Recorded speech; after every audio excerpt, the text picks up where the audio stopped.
Welcome back to After Hours with Alex Stein right here in Real America's Voice. And we have a great guest. He's a comedian, and his content online is some of my favorite videos. I mean, I just laugh. And he's also, you know, famous from the pandemic, making a lot of videos with Ryan Long. Let's welcome back Danny Polishchuk. Danny.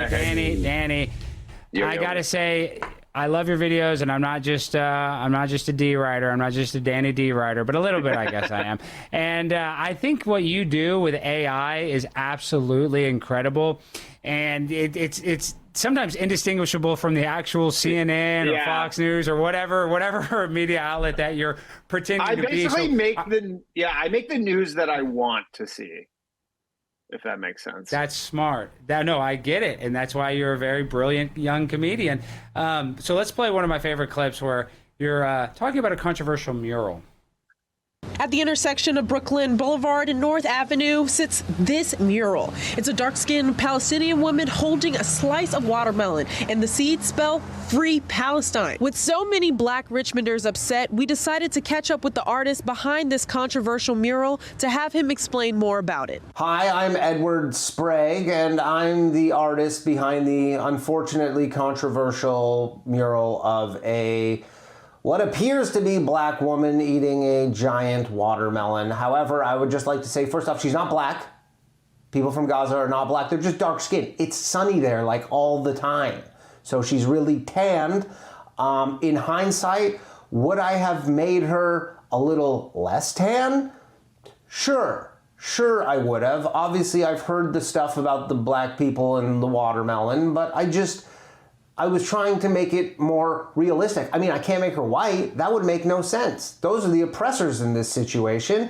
And I would just like to say to the Black people who are upset about this, I'm sure there's a lot of you who are not, but some of you are. I just want to say, chill out. That's your word, right? That's the word you guys like to use. Just chill out. Just relax a little bit. There was no harm meant here. I'm just trying to support the Free Palestine cause. And look, watermelon is the only fruit that is black, red, green, and white, which is the color of the Palestinian flag. It's symbolism, right?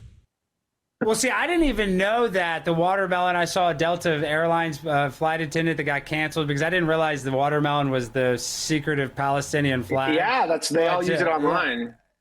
Yeah, I didn't know that. But the reason why that's so funny is the audience couldn't see you, but I can see you backstage. You're just like me. When you watch your own content, you kind of cringe a little bit. Yeah, I can tell you're kind of looking down. You're like, it's because you make it. You can watch yourself edit it, and then I'm done with it. But that video is so funny.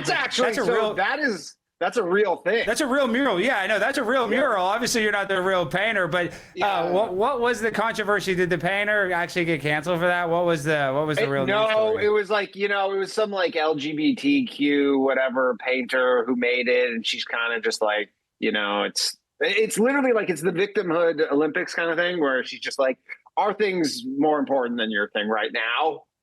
So yeah, essentially, exactly. Like, we're doing this. Yeah. We're a bigger victim. And just shut up. Yeah, you're eating watermelon. And if go ahead. I was just gonna say, if you watch the original clip from this Richmond News or whatever, they do interview some like local Black leaders who are like, "Yeah, we don't like this because the history of watermelon and Black people and stuff." And I know, but I mean, but it's not. I don't think it's a big secret that Black people like watermelon and fried chicken. Everybody likes watermelon. Yeah, I mean, and everybody likes fried chicken. Like, that's not racist. Dave Chappelle famously said, "If you don't like watermelon and fried chicken, there's something wrong with you." Exactly right. Like, literally, that is it's one of the most delicious fruits. It's one of the most delicious meats. So now, real quick, I want to play another video because we only have you for a short time. I am so lucky I get to represent Turning Point USA. I'm currently on a college tour. I'm going to University of Michigan. I'm going to College of Charleston. I'm going to a bunch of schools. Just check my online account so you can see where I'm going to be next. But Charlie Kirk, after his horrible assassination, a lot of people have been accusing him. People that don't really know him, they called him racist because of one small comment that he said, that he would be a little hesitant to get on a plane if he noticed that he had a Black pilot. And I disagreed with him on that because I like it when I see a Black pilot because that means that I can smoke weed on the plane. So I enjoy Black pilots. But my point is, I fly Spirit a lot, and you can actually buy weed from the pilot on Spirit. So Spirit's my favorite airline if you like to party. And I think I've never flown it still. Shut up, Danny! You're such a rich bitch. You've never flown Spirit one time. They have such cheap flights out of LaGuardia. Yeah, but it never ends up being anywhere I go. And I always travel with like a carry-on. And then when you factor in like the $50 for the carry-on, it always ends up just kind of being the same price. It's more like certain regional trips that I just have never made. I'm not opposed to it. I just have never. I have flown Spirit Airlines to Vegas 50 times probably, and they fly to Fort Lauderdale, Miami really cheap. I've flown there, and if you have a backpack, like I purposely ordered a backpack that fits within the requirements, for like $20 on Amazon. You can't pack for a very long, you can't go on a long trip. No. You only go for a couple days, but that is one of the setbacks. But here you are roasting one of my favorite airlines, Spirit Airlines. Hi, I'm Ted Christie, CEO of Spirit Airlines. Earlier this week, a competitor of ours, United, announced a new policy where they would effectively be banning any passengers who refuse to use headphones while using electronic devices on their planes. We received thousands of phone calls from concerned customers, all on speakerphone in crowded public areas, of course, worried that we may be implementing this policy as well. We want to ensure everyone that Spirit Airlines remains committed to our goal of providing the least peaceful and most uncomfortable travel experience in the country. While United Airlines wants to brand themselves as a stuffy airline, think of Spirit as more of a Carnival cruise line of the sky. We love hearing your favorite reggaeton and rap songs on full blast, as well as encourage you to watch your favorite TV shows and scroll social media without headphones at full volume. Also, don't forget to sneak personal alcohol on our flights and have some drinks to take the edge off. We're also changing our policy to now allow smoking in the lavatories, and to accomplish that, have let the batteries on all the smoke detectors run out to provide our customers with that comforting sound of that low battery chirp. And while we don't encourage travelers to have full fist fights while flying with us, we know that stuff like this happens. That's why starting now and completing sometime in 2027, we'll be adding mini octagons at the back of every plane for customers to fight each other while mid-flight. We'll also be partnering with Kalshi to allow live betting on combatants so you can get the most out of your experience. Thank you for flying with Spirit Airlines, because if you didn't, no one would. How dare you demonize Spirit Airlines? But everything you said is true. If you go to Spirit Airlines, you better bring your pepper spray, because you're going to get in a fight over bin space, over, I don't even know if they have, bins of space. Yeah, do they even have bins?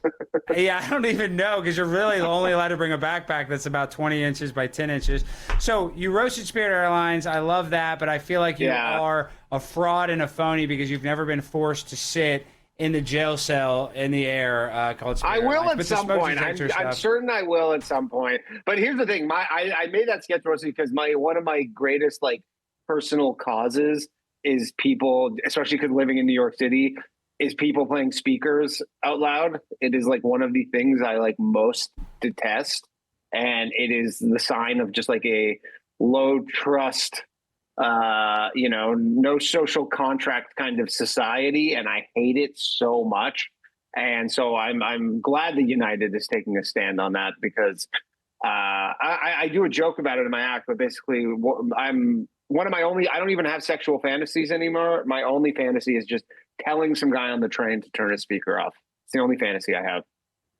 And you know what? That's sad, but kind of true, because in New York it's City, sad. if you're on the subway, but the thing is if you do that, they kill you, which seems kind of unfair. But I know it is a little. It does seem like it's not a fair trade-off. But also, if you're on the subway, people will light you on fire. It's crazy, and I think actually, if you go to New York City, you really should go right on the subway, because it is a great cultural experience, even if it's terrible. It's it's very efficient. It honestly, that's the most annoying part about it, is to get to point A from point B. It's the best way to get around New York City. It's amazing. And did you see Mom Donnie's? Wait, real quick. I want you to finish your butt. Did you see Mom Donnie's new turnstiles are almost easier to hack than the old ones? Yeah, They can just throw their T-shirt over, and that sets it off. And that, if you have a jacket, I saw a viral video where a girl just hangs her jacket over it, and it opens right up because it thinks somebody's on the other side. I know, it's so stupid. Yeah, it's so stupid. But anyways, it's one of the things that I hate. I hate people on speakerphone in public, just all that stuff. And we need to Japanify this society as much as possible, at least in that regard.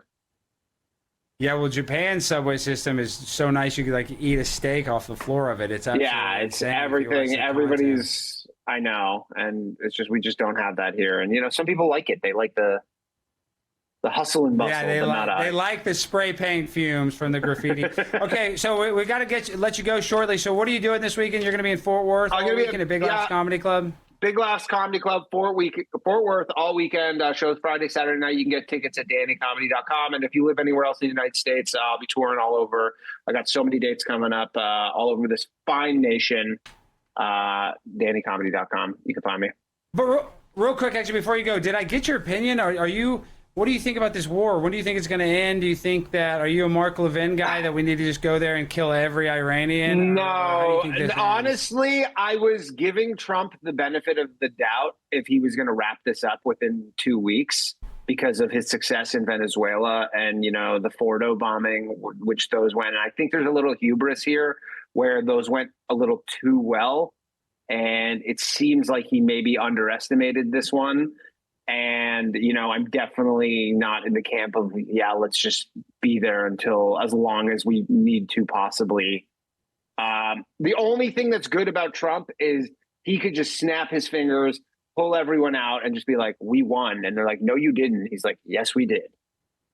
Well, no, that is true. But actually, I had a good guest on that made a good point. The way that Trump could fix this whole thing, even if it goes on a month, even if it goes on 2 months, if he could work with Putin, I know that's going to make people cringe, and somehow use Putin to negotiate a ceasefire because Russia is a huge ally of Iran's and in the Ukraine war. And he could basically justify like, I needed to go to Iran to end the Ukraine war, and everybody would be happy. They would forget about the school. They would forget about all the bad things, about all the tankers that are on fire. They'd forget about Tel Aviv being on fire. If he could just do a 2-for-1 and end the Ukraine war. So that's kind of that would be hoping. Yeah, for. like I've been trying to give him the benefit of the doubt on this one, but the longer this drags on, the less that's easy to do, and it's more like might be some unseen things here, unforeseen.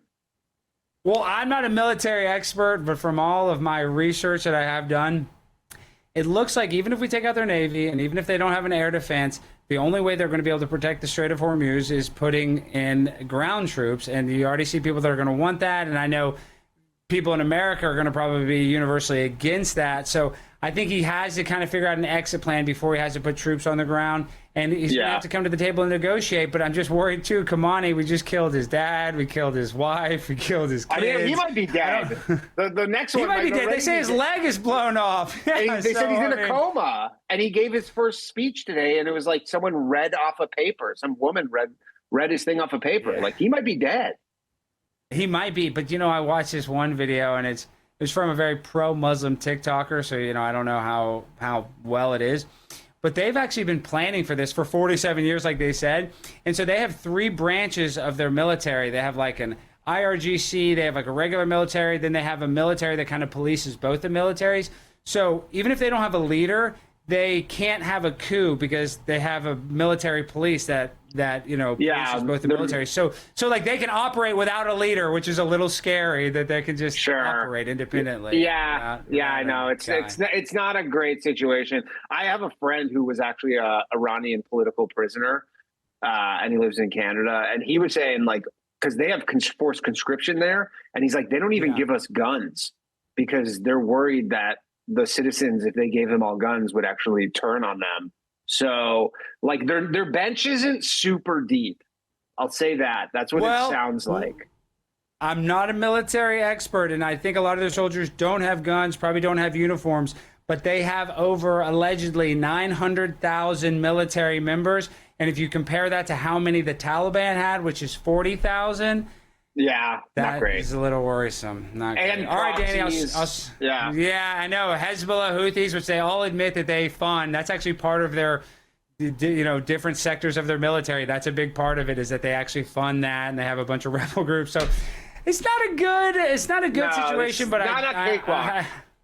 No, it's not. They're gonna be hard. But I do think that peace through strength. Hopefully Donald Trump figures out a way to come to the negotiation table and end this in a very gentlemanly way, even though it hasn't been very gentlemanly so far. Yeah, and soon. All right, Danny. Everybody go check out Danny. His videos. He's on Instagram. He's on Twitter. He's got the best account. Literally, his videos saved my life and saved a lot of people's lives during the pandemic, and is still doing so today. But I just really appreciate all the hard work you put into making such great content, Thanks, Danny. buddy. I'm lucky to call you a friend. I'll see you soon. Brother. Likewise. Peace. All right, guys, coming up next, we got to dive deep into a little more of the gunman stuff. What am I looking at? We got a great new song actually coming up next. You don't want to miss it right here on Real America's Voice.